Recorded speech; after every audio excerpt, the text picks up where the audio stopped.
Hello guys, welcome back sa ating YouTube channel. Bali, meron kaming ngayon, check up. Mga pressure yan, mga mahabang pressure yan. Bali, 3 door. Ayan, tapos yun, meron pa doon sa labas. Ayan. So, meron ditong pina-check sa amin si Sir, yung foreigner. So, problema nito, every 4 months, 5 months, nagkakarga ng preyon o refrigerant.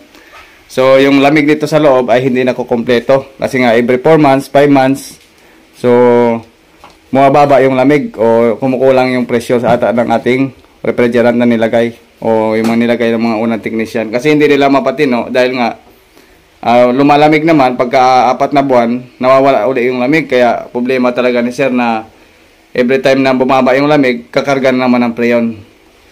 Ito yung gagawin natin ngayon mga ka-DIY. Yung mahaba yan, 3 door. Yan, cheese type pressure. Ito yung kanyang compressor sa ilalim. Yan. Ito yung compressor natin. Ito naman yung pinaka-access natin para makapag-vacuum tayo, makapag-charge tayo ng preyon. At the same time, makapag-vacuum tayo at makapag-pressure. Ayan, trabaho nito. Para ma-access natin dito. Yan, access line. Yan. Ang problema nito ay, nasabi ko na kanina, so saksak muna natin. Yan. Gumagana yung kanyang compressor, working naman lahat, pati yung fan. Ibig sabihin mga ka-DIY ay okay naman yung kanyang operation. So bakit nagkakaroon ng ganun yung nawawala yung refrigerant o nawawala yung ating preyon pagkalipas ng 4 na buwan? So ibig sabihin meron itong leak na napakaliit. Yan. So titingnan natin yung papatayin muna natin. Pinatay ko muna yung compressor. Then lagyan natin ng gauge. Sa gauge naman dito sa kulay blue, ang gagawin natin, ito, ang gagawin natin, i-close natin to. Yan, close muna natin para mag-check ng pressure. Yan kung nakikita nyo, meron naman siyang pressure na around. Yan, mataas na yung pressure nyo. Yan, may karga tayong refrigerant, pero ang problema, bumababa pagdating ng mga buwan. 2, 3, bumababa. Ibig sabihin, meron niyang leak. Yan, meron niyang standby preyon sa loob. Ito yung gagawin natin. Tatanggalin na natin to. Yan. Papasukan natin ang pressure. Titingnan natin. Gagamit lang tayo ng DIY vacuum natin. Ito. Lalagyan natin ng pressure sa loob. Kasi nagpakita na yung sign dito sa ibaba. Kung napapansin nyo, yan yung oil na yan, ito. Yung oil na yan, yan ang leak. Yan langis Yan. Yan, nagpakita na yung sign. Ibig sabihin, nandito lang malapit yung singaw. Dahil sa oil na nilabas niya. So, ang gagawin natin, maglalagay tayo ng pressure at maglalagay tayo dito ng bula o sabon. Titingnan natin. Ito. Sa pressure naman, ang gagawin natin, kapag tayo nagpe-pressure, bubuksan na natin to. Sa pula, sa high pressure natin. Kasi ito yung low pressure, ito naman yung high pressure natin.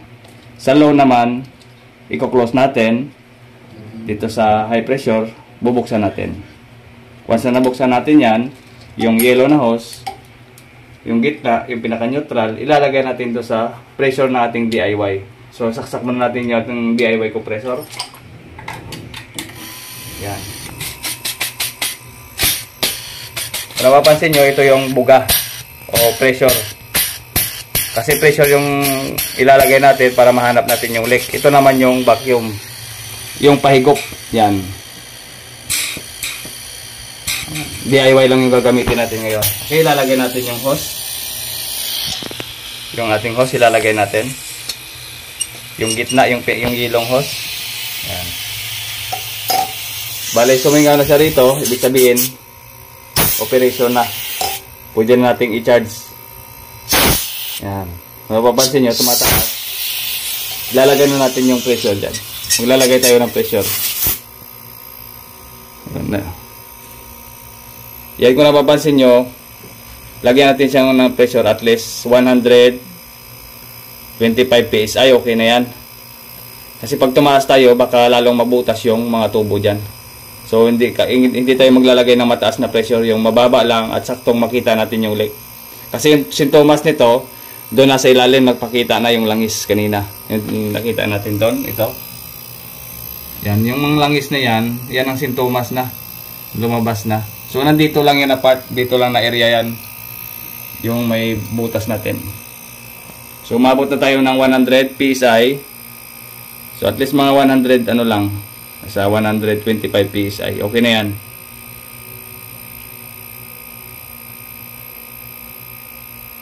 Kapag okay na yan mga ka-DIY na umabot na ng 125 PSI, una nating gagawin, papatayin muna natin yung ating DIY compressor bago tayo mag-close nito. Para maiwasan natin na pumutok yung ating hose. Ayan. Yan, okay na yan. Bunutin na natin yung ating DIY compressor. Kuklose na natin. Pagkatapos, i-close natin ito. Ayan. Pwede na natin tanggalin lahat ng hose dyan. Ayan. Ito lang naman na side ang kailangan natin. Itong side lang naman, itong red. Kasi ito naka-close na yan. Pag bubuksan natin yan, at saka binuksan natin to, lalabas yan dyan. So ito yung close na kagad natin to. At close natin to. Yan. So 100 plus. Titingnan natin, naggamit tayo ng ano, sabon. Dito. Yan. Lahat ng mga pinagdugtungan ng company or yung mga pinaglagyan ng mga technician ng naunang nag-ayos nito, lalagyan natin ng bula para makita natin. Nanditong part lang yan. Kung wala sa mga pinagdugtungan, kung wala sa mga ganito, nandito yan. Lalo na kapag may kalumaan na yung mga unit. Yan, ito. O sa ilalim banda. Banda minsan sa gitna niyan. Yung ating condenser. Ito yung condenser yung umiinit sa ating refrigerator. So gagawin natin, check lang namin uli para makita natin. Ito parang may ano eh. Ano. Yan. Pangit yung ano eh, yung pagkakalagay ng access valve kasi meron siyang parang madali na maputol to. So okay lang yan, at least wala siyang leak. Ayan, wala namang leak. Pero dito meron talaga.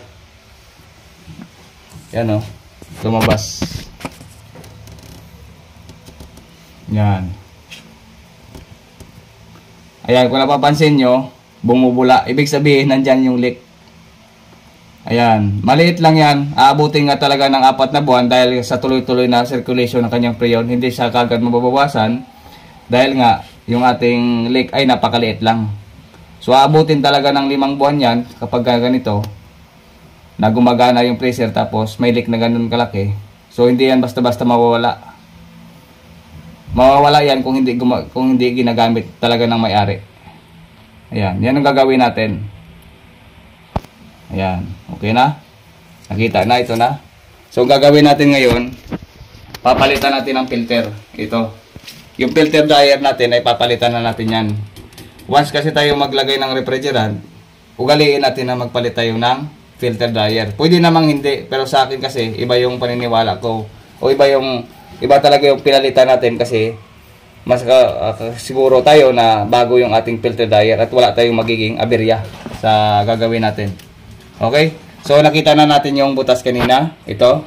Ang gagawin naman natin, papalabasin natin yung niload natin na hangin dito sa buong system ng refrigerator or yung ating freezer. Okay? So, papalabasin natin yung pressure na nilagay natin dito.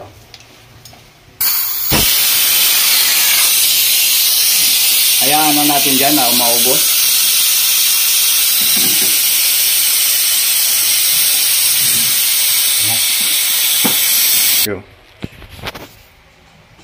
So, natanggalan natin ng pressure. Wala ng pressure yan. Ang gagawin natin ngayon, tatanggalin natin yung pinaka pito ng ating access valve dito. Kasi maghihinang tayo ng butas to kanina. Hinangin ulit natin yon. Tapos, papalit tayo ng filter. Yun ang gagawin natin. Pagkatapos nun, pwede na tayong mag-vacuum at magkarga ng ating refrigerant. Okay ba yun? Tara. Natanggalan natin yung hose dito kanina. Tapos, ayan, bali, iniksiyan na lang natin to. Kasi nga merong damage yung tubo kanina. Ito. Pakita ko. Ngayon, o. Ayan, may damage yung tubo. Kaya, pinalitan na lang natin. Pinutol natin at saka dinugtong na lang ulit yung dati niya dito. Ayan. Pwede naman tayo maglagay ng ano, mga panibago. Gaya nito. Ayan. So, okay lang yan. At least meron. Okay? So, gagawin natin, puputulin na natin itong capillary tube. Ito. Papalitan natin ng panibagong filter. Ayan, dito na. Ayan. Tapos, gagawin natin, tatanggalin natin sa mismong filter. Ayan. Pagkatapos nyan, itatanggalin natin yung pinaka-filter dito. Ayan.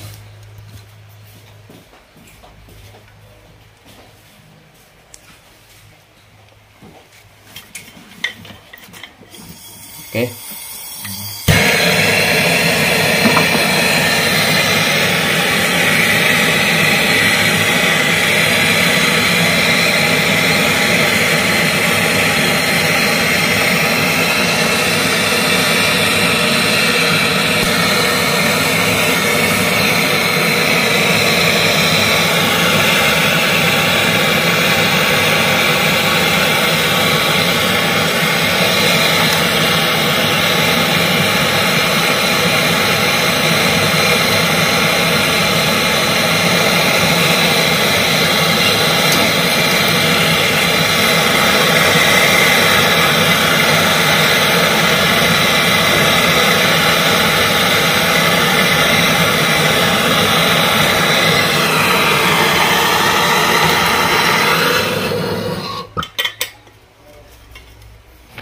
Yan, ito yung ating panibagong filter dryer. Papalitan na natin yung luma kanina na tinanggal natin. Ito. Ito papalit natin. Yan. Lagyan ko na siya ng access valve para pwede tayo magkuha ng high pressure. At pwede rin tayo dyan makapag-flushing. Ayan. So, ilalagay natin doon sa tinanggalan natin dito.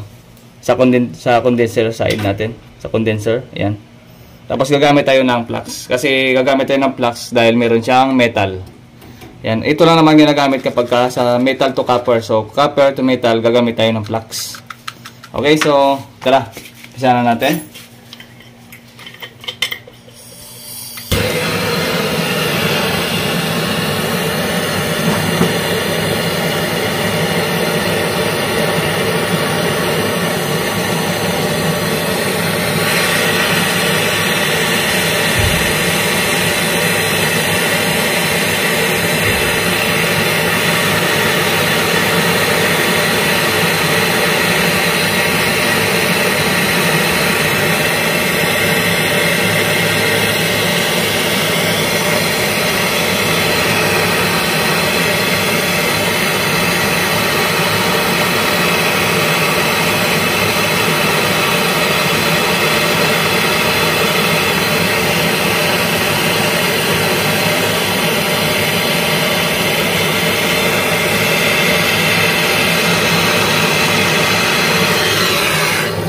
Okay, tapos na.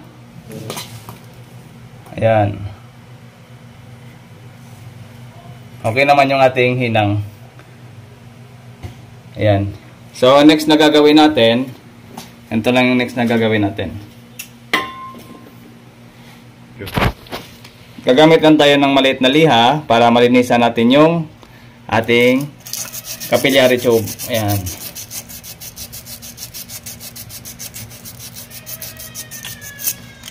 Pagkatapos, ikakat natin. Yung technique sa pagkat nito, ang gagawin nyo lang, bali, hindi nyo talaga siya pakakagatin ng gusto sa pagcutting. Yung tamang diin lang, tapos paikot. Yan o. Yan, pakiramdaman nyo lang na nagkaroon na siya ng groove na maliit. Yan, nag-groove na. Paipitan nyo lang plies sabay hila. Yan. Habang ginaganan nyo pababa, yan. So, inihila nyo siya. Yan. Para makakuha nyo yung magandang butas. Ito. Yan. Kita-kita nyo, butas. Yan. Tapos, sasaksak na natin yung unit. Yan. So, lalagay na natin ng takip yung ating charging line bago tayo magpasok ng flow. Ayan. So, nilagyan ko na ng takip yan. Ito naman yung ating flow. Naka-ready na rin. Yan, paigupin natin yung flow, yung ating capillary tube. Kakat na natin to. Yan. Tapos, paigupin natin. Yun. Tapos, isaksak na natin yung mismong unit. Yung rep natin ito. Papanda rin natin para maigop yung ating flow. Okay? So, tayo natin, i-plug na natin dito. Ayun.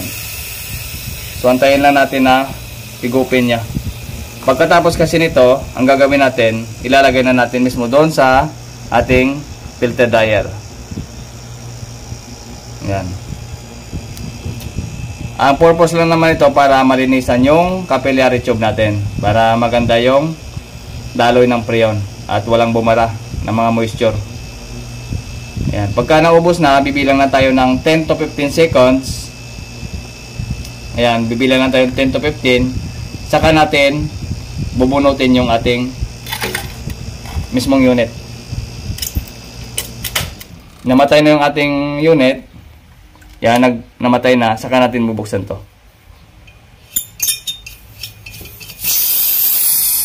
Ayun, narinig nyo?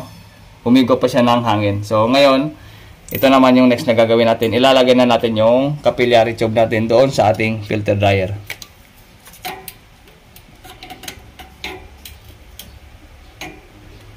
Ayan.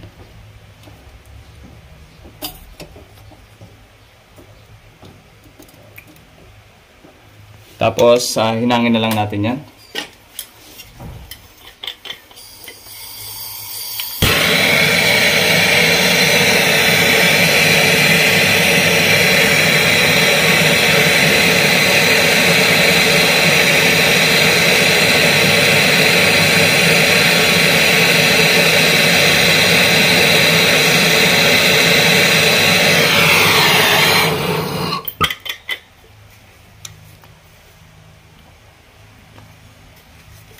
Okay, tapos na natin hinangin. Ang gagawin natin, ibabalik na natin yung pin ng ating dryer, filter dryer natin.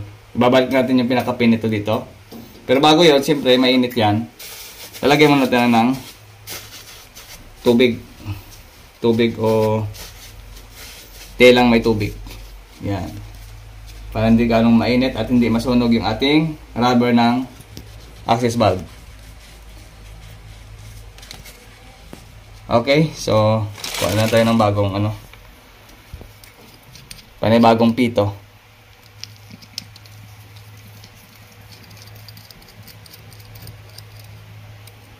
Yan, ilalagay natin doon sa ating filter dryer dito. Yan. Next na gagawin natin is lalagyan natin ulit ng pressure itong loob ng ating refrigerator. Lalagyan natin siya ng pressure para malaman natin kung yung pinaghinangan ba natin ay meron pang leak. Kagaya nito, yung naghinang tayo rito. At lahat ng mga pinaghinangan ng dating kumpanya is ma-testing natin o ma-sure natin na wala na talagang leak na lumabas. Okay, kasi pag may maliit na leak, wala. Ang tendency, ganun pa rin yung mangyayari. Hindi rin pa rin lalamig. Lalamig sa una, pero sa susunod, hindi na rin lalamig. Okay? So maglalagay na tayo ngayon ng pressure. Yan. So, bago tayo maglagay ng pressure, baka makalimutan natin. Hinangin natin yung yung butas.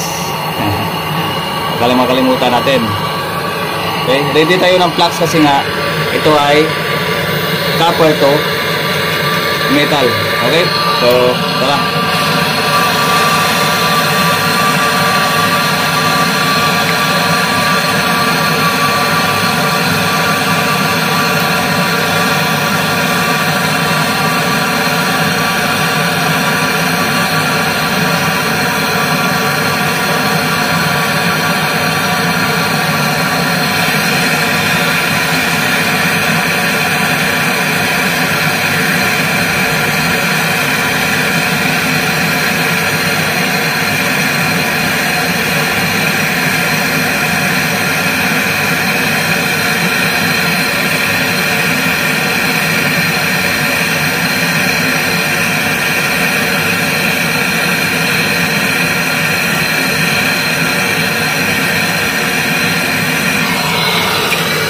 Okay, that's it. At okay na yan.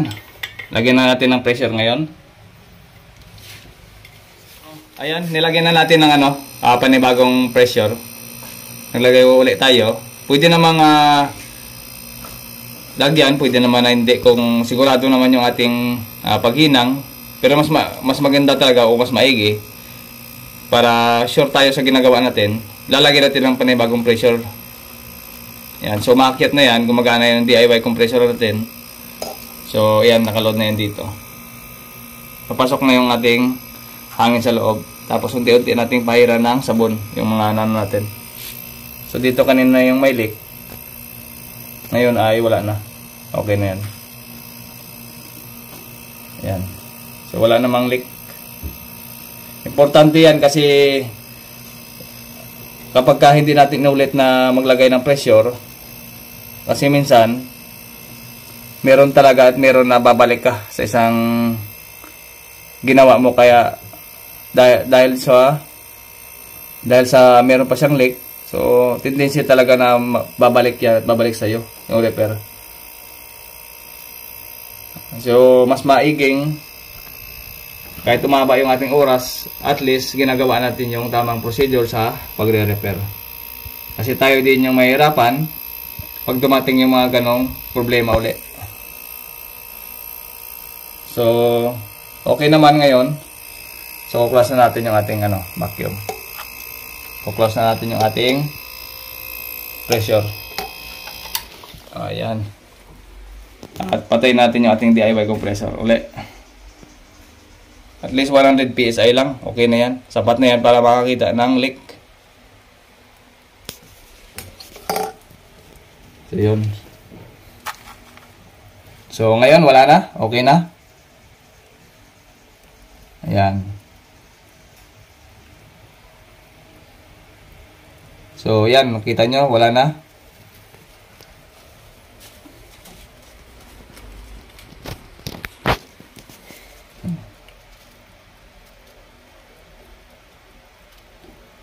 Yan, wala. So goods na. Ang gagawin natin, babacuum na lang natin to. Papasisingawin natin yung nilagay nating pressure uli. Yan.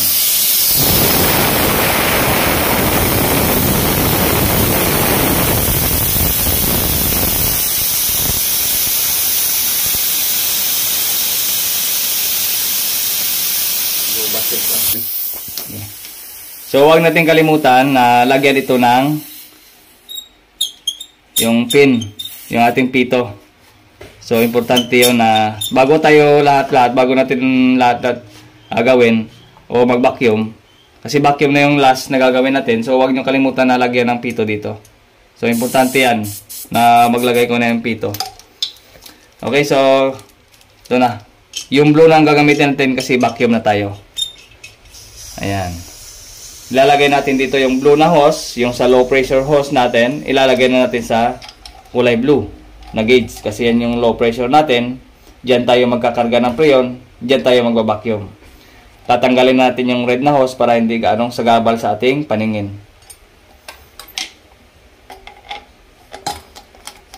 Kasi tapos na yung trabaho ng pulang hose na ito sa pag-pressure. Hindi natin kailangan yan. Ang gagawin natin, i-close natin yan. So, close natin, then yung blue ang i-open natin sa low side. Na-open na natin yan.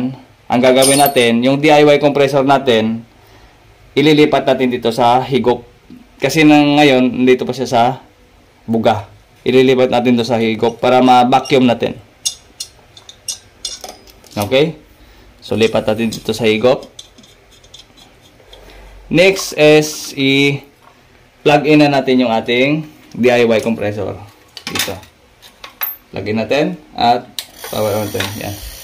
Okay na. So mahaba-haba ito, mga 15 to 30. Dahil nga mahaba yung ating freezer, mga 30 minutes na vacuum para maubos. Ayan o. Ito sa gauge o. Ayan o. Paabutin natin at least negative 29 to 30 PSI yung ating vacuum. Importante yan para walang hangin na doon sa loob ng system. So ang dapat sa loob ng system is purong refrigerant lang. Okay, sa design naman ng kanyang compressor, ang ginamit na refrigerant is 134A. Ito. Yan, 134A na refrigerant o Freon. Yan. Kaya nagdala kami ng 134A na refrigerant. Ito yung ilo-load namin. Solpron yung brand at 134A yan. Okay, 134A.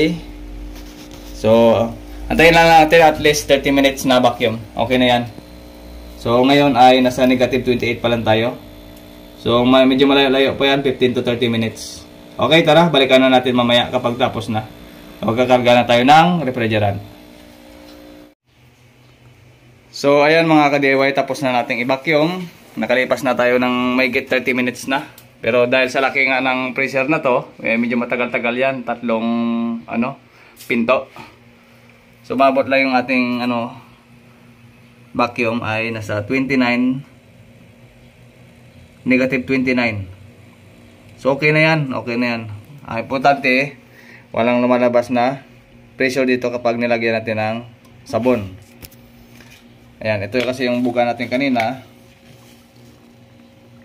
So, yan, hinihigop niya na yung sabon sa loob. Yan o, hinihigop niya na. Ibig sabihin, wala na yung hangin.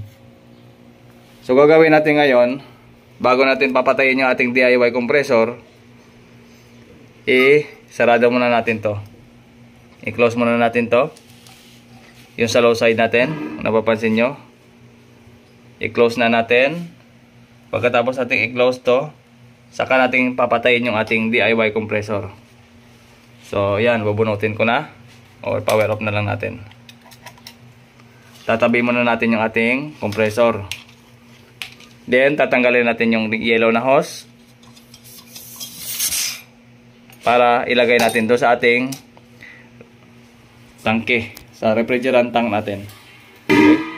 So, tatanggalin ko lang tong ating compressor. Ito. Ayan. Kahit hindi na tayo gumamit ng clamp meter, importante dito, yung paglagay natin ng refrigerant, paunti-unti lang. So, ilalagay natin dito sa tangke, yung ating yellow na hose. Ayan.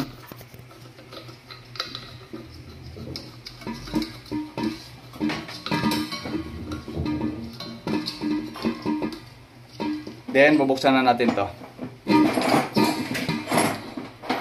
So, next is, ipaparging natin yung hose na yellow ito. Kasi ito yung nakalock na. Ito naman yung ating Freon na. Kasi nabuksan na natin yung tangke, ipaparging natin yan. Gaya nito. Yan. Nalabas na yung ating Freon dito. At least yung hangin ng yellow ay lalabas dito. So, dapat purong refrigerant yung pumasok doon sa ating system ng refrigerator or ating freezer. Mag-initial charge lang na muna tayo.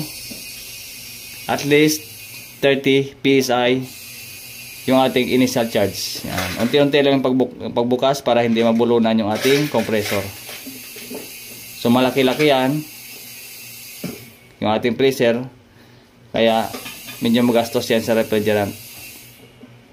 Pero importante dito, meron talaga tayong initial charge na 30. Kahit 30 lang muna. Ayan, 30 yung ating initial charge. Bago natin isaksak yung unit o yung ating freezer. Okay, meron na tayong initial charge. Ang gagawin natin, ipa-plug in muna natin to. Okay, pagka pinawiro na natin to, ang abangan natin, kailangan bumaba itong ating needle. Okay, so ngayon papawiro na natin. Yun, nag-power on na. Bumaba na yung gauge natin. Unti-unting bumababa. Ayan. Tapos kung mapapansin natin ay gumagana na yung ating unit. Napapansin nyo, umiikot na yung kanyang fan. At gumagana yung kanyang compressor. Kahit wala na kayong clamp meter, okay lang yan. At least basuhin lang natin mamaya sa kanyang lamig. Okay, so karga tayo. Yun. Unti-unti lang yung ating karga. Para hindi gaano mabulunan yung ating compressor at hindi machok yung kanyang piston sa loob. Kaya possible yan na mag-choke yung ating piston ng ating compressor. Possible na ma-choke yan kapag tuloy-tuloy yung ating pagkarga.